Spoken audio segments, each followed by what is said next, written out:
Hi, this is your professor, Mark Holtzman, and I just wanted to take a few minutes to go over the syllabus for the course.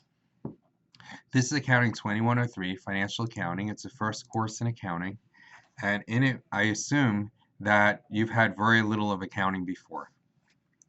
My name again is Mark Holtzman. My office is in room 613 Jubilee Hall, and this is my phone number in my office. If I'm not in my office, I usually don't answer this phone, obviously. So the best way to reach me is really via email.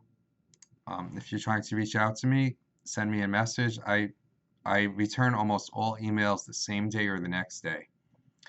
My office hours are Monday and Wednesdays, 12 to 1:30 p.m. I'm always there those days. You can make other hours by appointment, or I'm often in my office anyway. So if I'm in here, if you're looking for me and I'm here, you're welcome to I'll try and help you however I can as long as I'm able to do so. My secretary is Mrs. Fenton. And this is if you need to reach me in a hurry, you can call her and she will find me. And this is her email address. The textbook is Interpreting and Analyzing Financial Statements, a project-based approach. This is the Amazon.com page. This is what it looks like. It's a paperback. As you can see here, it's available at Amazon for $41.09.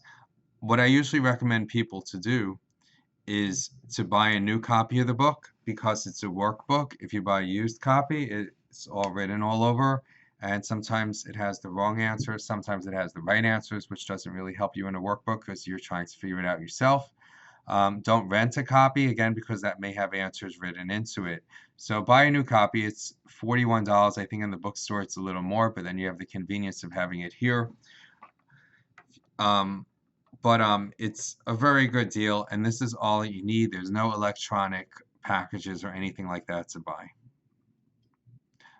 Basically, there's a couple things we're going to cover in this class. It's a little different from most financial accounting classes. We cover the contents of financial statements, financial analysis ratios and trends analysis, and basic preparation of financial statements through the accounting cycle. Now, most the time when you take a first financial accounting course, it really just covers basic preparation of financial statements with a little of the other things. We shift the focus around here at Seton Hall to understanding the contents of financial statements, financial analysis, and trend analysis.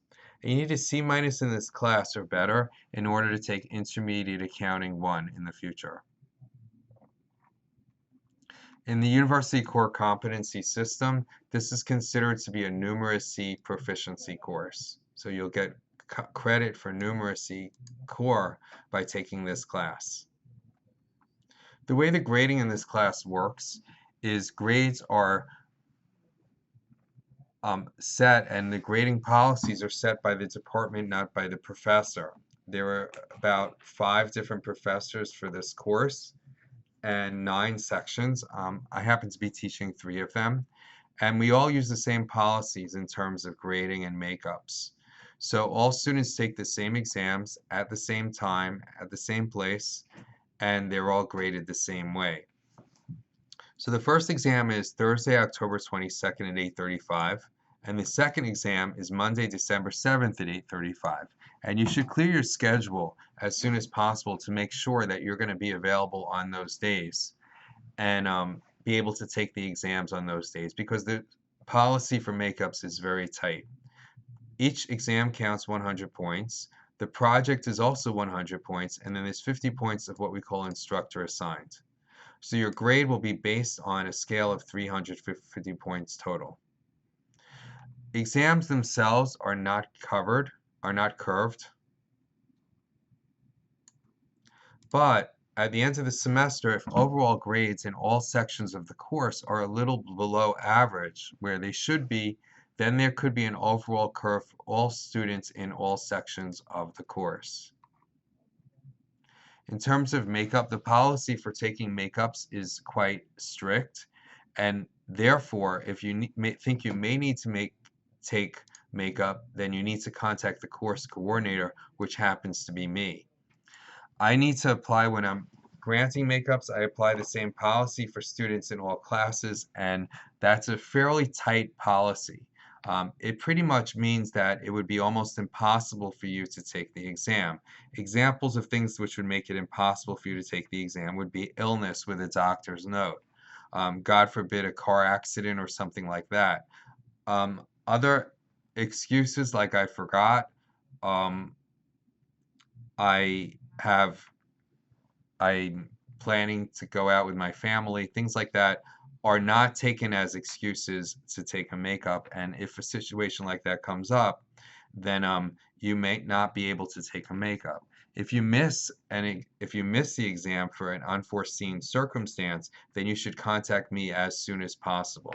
By the way, a class conflict is a reasonable excuse for a makeup, but you need to notify me as soon as possible. Telling me you have a class conflict the day before the exam may make it very difficult for me to schedule a makeup for you. So you need to notify me of this information as soon as possible. The last day to submit a course withdrawal is October 23rd, 2015. The first exam is October 22nd. Therefore, what's going to happen is I hope to have grades posted by October 23rd, and then you may still have a couple days to make a decision about a withdrawal. So while this is the deadline, you may be able to get a couple extra days with my approval in order to be able to withdraw from the course. The project, which we'll be going over in a future class, is required. Therefore, if you do not submit any part of the project, or if you don't make the presentation in the project, then you will not receive a passing grade in the course. It's very important to make sure you get all pieces of the project in. And students do sometimes fail this class simply because they didn't make the presentation or because they didn't hand in part of the project. The instructor assigned grade, that is the 50 points shown here. Consists of two components. There's what we call participation. You should come to each class prepared to participate. If there's a reading to do beforehand, it's a good idea to do the reading. If there's homework, of course, do the homework, and be prepared to share your thoughts and ideas and questions. You can be fairly open in what you think. Questions are can be open-ended, but students are expected to participate and bring something to the classroom and not just listen. Attendance. You're expected to attend all classes. You can miss 2 classes without an excuse, but additional unexcused absences will be penalized 5 points each. In this class, most of the learning takes place in the classroom itself, not with homework. I don't give a lot of homework. Therefore, you're expected to come to all the classes. If there's a personal issue or something going on in your life that's making it difficult for you, to attend class or causing you to miss a lot of class, then you should please let me know what's going on, and I'll be happy to help you every way that I can. In terms of laptops and cell phones and things, you should try not to avoid anything that's going to distract you during class. Class is a time to focus on what we're learning and to do the learning for the class. And as I said, I don't give a lot of homework, so the learning in this class takes place in class. Therefore, please keep your cell phone off. Please keep your laptop off unless you're using it. Please don't look at Facebook, surf the web, email, anything that's not relevant to the class probably doesn't belong on your desk.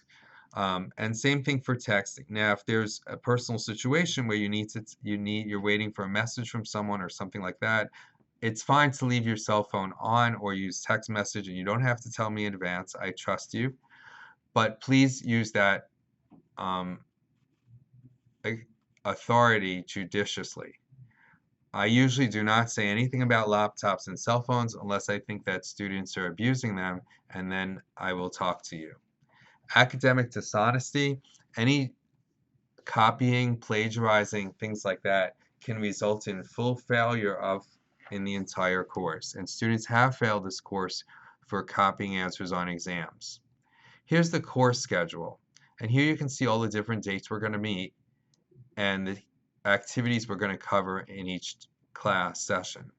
On October 4th, the first part of the project is due. October 22nd is the first exam. November 4th, the second part of the project is due. November 23rd, the third part of the project. December 7th is exam 2. And then in the last dates, we'll be doing presentations. Note that the university's scheduled time slot for final exams will be used to give presentations and not to take the final exam. The final exam will be a week before that or earlier, December 7th. Also, please note that certain dates are religious observance for me, and therefore class will be meeting online. Specifically, September 14th, September 23rd and September 28th, October 5th, and I have a business trip, unfortunately, that I need to make on November 9th. For each of these dates, there won't be a live class, but there'll be online content posted before the class session, and you'll be expected to have completed it, and that will count for your attendance. So prior to September 14th, there'll be a video and an activity posted for activity 8, and then a series of questions for you to answer online. Those questions will be corrected, and as long as you completed the questions, you'll receive full credit for attendance on that date. And this is the remainder of the schedule. I look forward to a great semester with you. If you have any questions, this is my email, or feel free to come to my office hours and come ask. Thank you.